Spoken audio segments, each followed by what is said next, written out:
అందుకే రేపు సాయంకాలం నా కూతురికి ప్రెగ్నెన్సీ అనౌన్స్మెంట్ ఫంక్షన్ చేస్తున్నాను.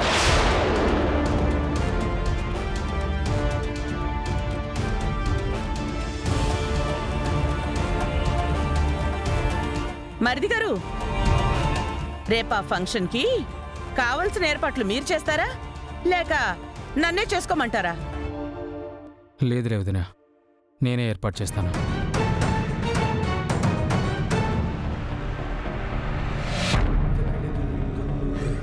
రే విహారీ, రేపు నాకు ఆ పనులున్నాయి ఈ పనులున్నాయి అంటూ బయటికెళ్ళడానికి వీల్లేదు. ఫంక్షన్లో నా కూతురి పక్కనే ఉండాలి.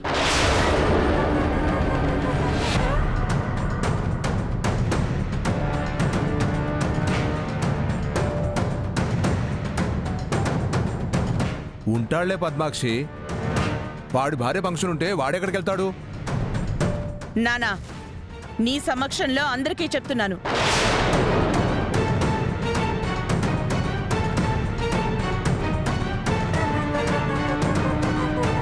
ఇంకొక్కసారి నా కూతుర్ని సరిగ్గా చూసుకోకపోతే ఎవ్వర్నీ క్షమించను.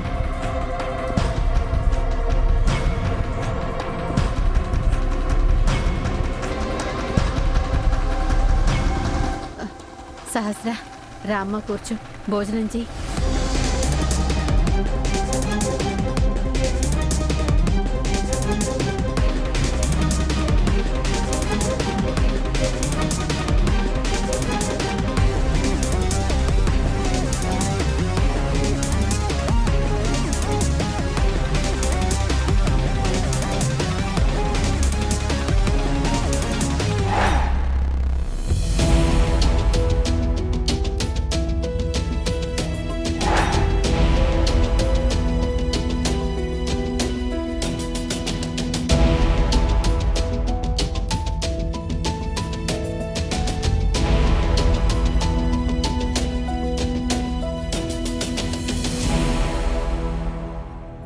ఇంకోసారి కనకం బాధపడకుండా నేను చూసుకుంటాను.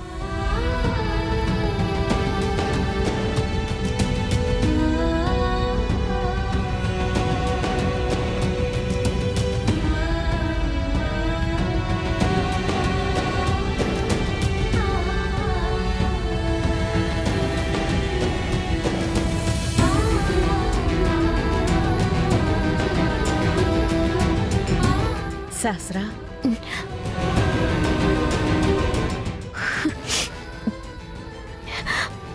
ఏంటి అలా ఉన్నావు?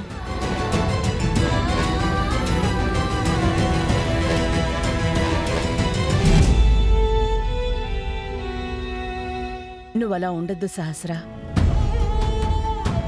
నీ ప్రెగ్నెన్సీ అనౌన్స్మెంట్ అని ఇంత ఫంక్షన్ ఏర్పాటు చేశాం కదా,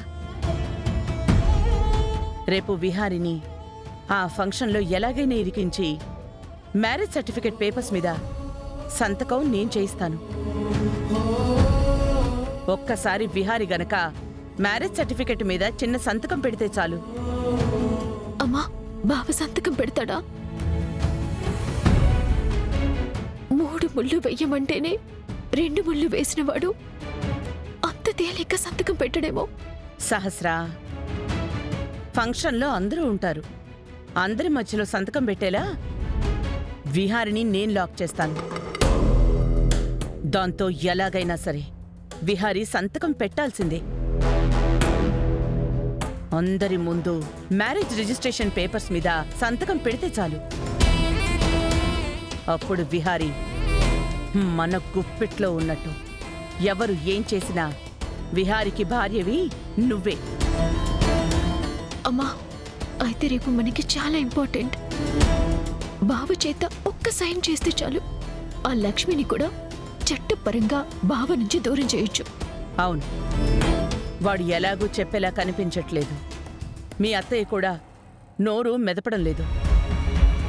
వాళ్ళు ఈ సందిగ్ధంలో ఉండగానే మన పని మనం ఏదో రకంగా చేసేయాలి.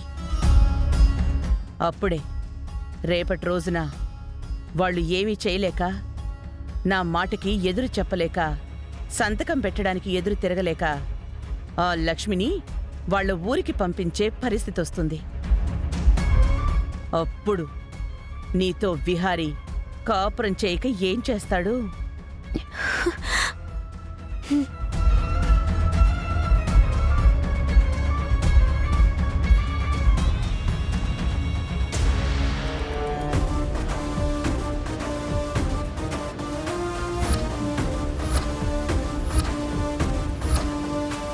మీ నాన్న పేరు లేకుండా వేరే పేరుందేంటా అని చూస్తున్నావా?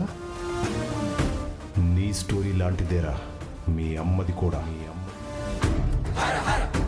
నా మాట నువ్వు నమ్మకపోతే ఇదే కథని మీ అమ్మని అడుగు. తన గురించి నిజం తెలిసిపోయిందని మీ అమ్మ గుండెకి చచ్చిపోతుందిరా.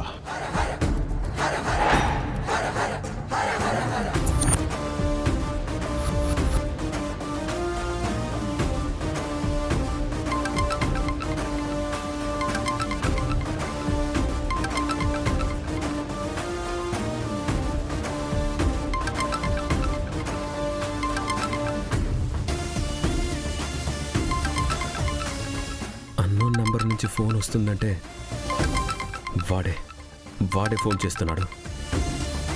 చెప్పు. ఏంట్రా, రేపు మీ ఇంట్లో ఏదో ఫంక్షన్ పెట్టుకున్నావంట కదా?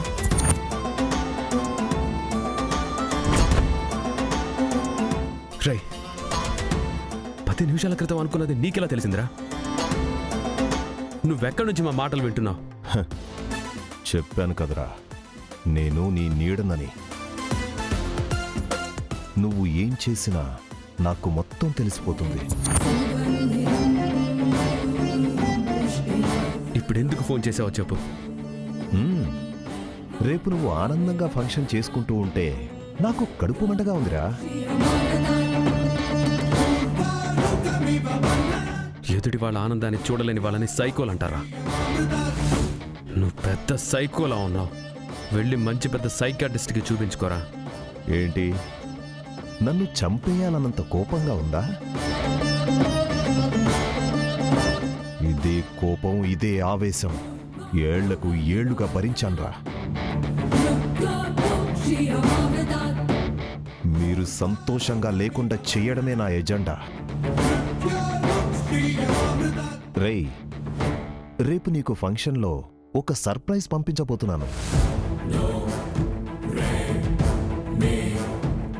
సర్ప్రైజా? రే, అసలేం పంపిస్తున్నావు? ఏం పంపించబోతున్నాను ముందే చెప్తే అది సర్ప్రైజ్ ఎలా అవుతుందిరా? రాయ్, నాతో ఈ గేమ్స్ ఆపే. సరే, నీకు చిన్న క్లూ ఇస్తా. రేపు నిన్ను పంపించబోయే సర్ప్రైజ్ నువ్వు కాకుండా వేరే ఎవ్వరు చూసినా మీ అమ్మ పరువు హోల్సేల్గా పోతుంది. రాయ్,